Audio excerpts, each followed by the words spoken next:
Okay, saints, before we go on into chapter 16, I think there's something we need to see clearer, because we've been staying in this higher place, in this revelation of Yeshua the Messiah, this revelation of Jesus Christ. We've been in this higher place.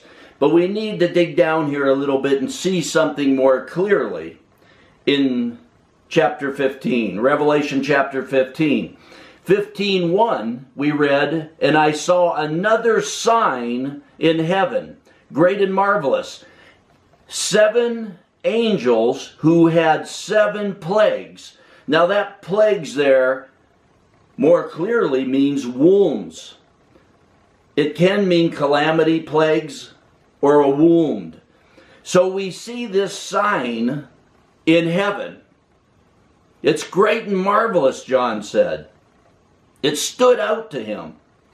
And it was 7 angels who had 7 plagues or wounds, which are the last, because in them the wrath of God is completed. So as we're going into chapter 15 now, we saw things changing to the wrath of God. We saw John say after these things in verse 5.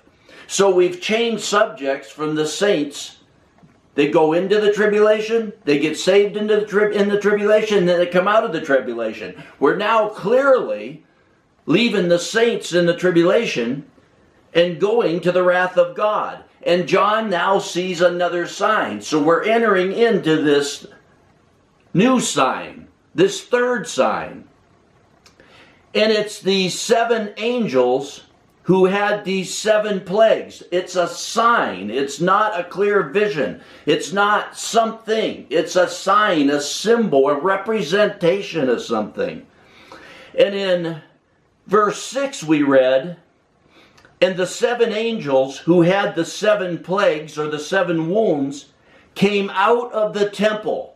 So these 7 angels, this sign, this symbol represented in these 7 angels, were in the temple. Because in verse 6 it says, "And the 7 angels who had the 7 plagues came out of the temple." And then we see in verse 7, "And one of the 4 living creatures gave." So these 7 angels already in this sign already had these plagues, these wounds. Because like I said, we're going to see that as we enter chapter 16. All this is going to tie together. But 15:1 said, "Which are the last." It's that continuation. And this is bringing something that's been continuing to an end. Because they are the last, because in them the wrath of God is finished. We're just entering the wrath of God, but it says in them the wrath of God, this thing that's been played out, is going to come to an end. And where we were in verse 7, "And one of the 4 living creatures gave to the 7 angels 7 golden bowls full of the wrath of God." So these 7 angels that are this sign had these 7 plagues already. But in verse 6, the 7 angels who had the 7 plagues came out. They come out of the temple. As they come out of the temple, one of the 4 living creatures gives them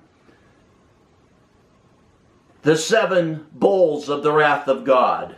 So in this sign, these angels, which are a sign of something, come out of the temple.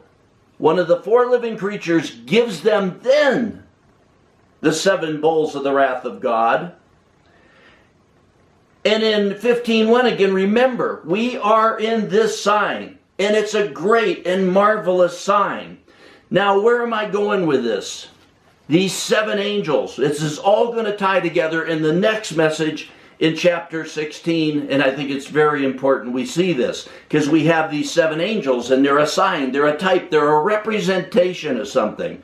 In Revelation 8:2, we saw, "And I saw the 7 angels who stand before God, and 7 trumpets were given to them."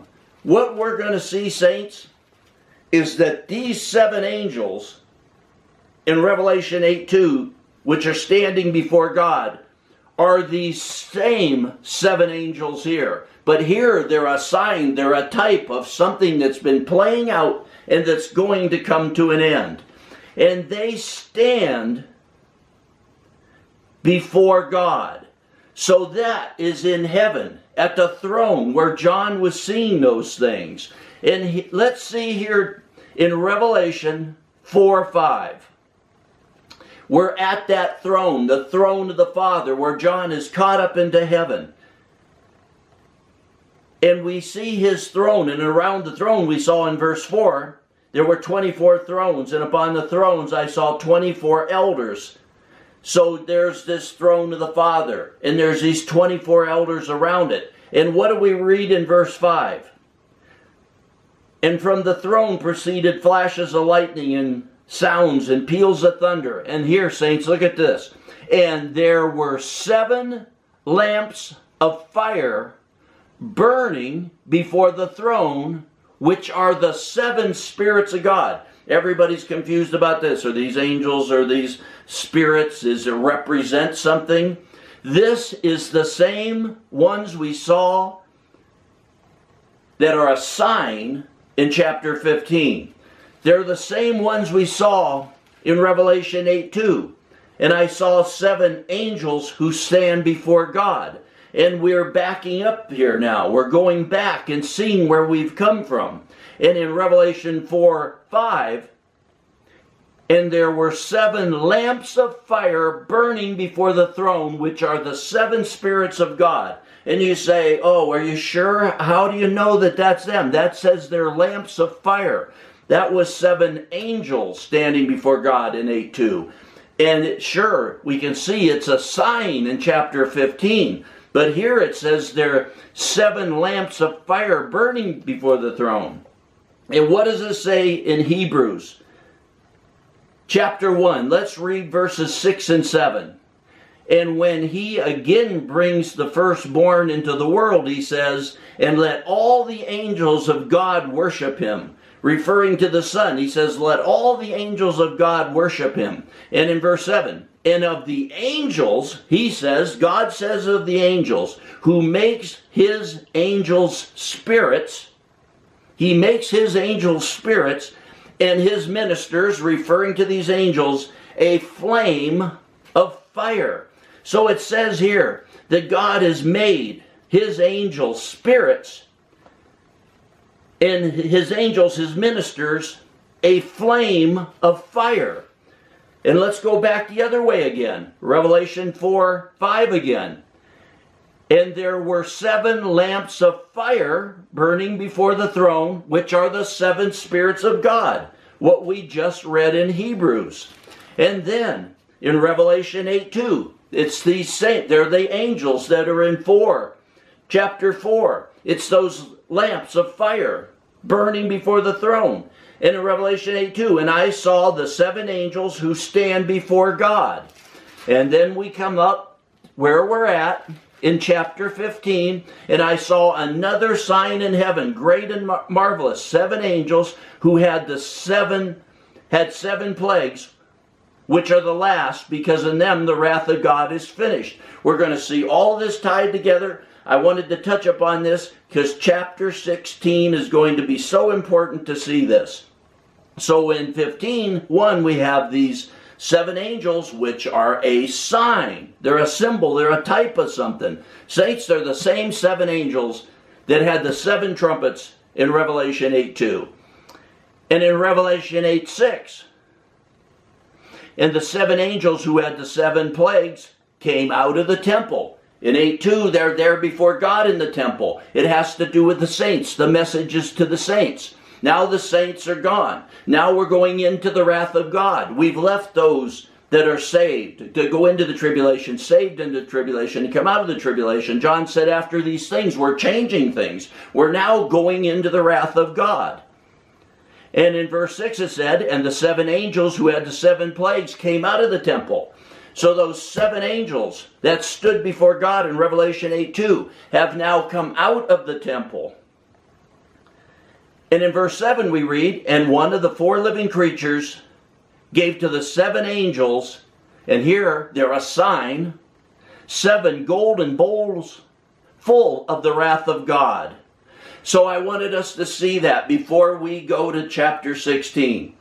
These are angels. You see it in Hebrews. You see them flames of fire in Revelation chapter 4, 5. You see them in Revelation 8:2, blowing the trumpets. You see here, they're a sign, a symbol, a type of something that's been playing out and it's about to come to its end. And we will see that tied together in our next message on the book of Revelation chapter 16. It's going to be very important. It's going to tie these things together. So be ready, saints. On our next message, we'll enter this sign, this type, this symbol of something that's been playing out, that's coming to its end as we enter the wrath of God here against those who are coming against his people, his church in Israel, the congregation, the saints of Israel. That's why the wrath of God is coming. At this point, the wrath of God has to do with what the Antichrist, the armies of the earth, are doing and going to be doing to the church in Israel, the congregation in Israel. That's the wrath of God that's coming at this point. And let's be ready for it.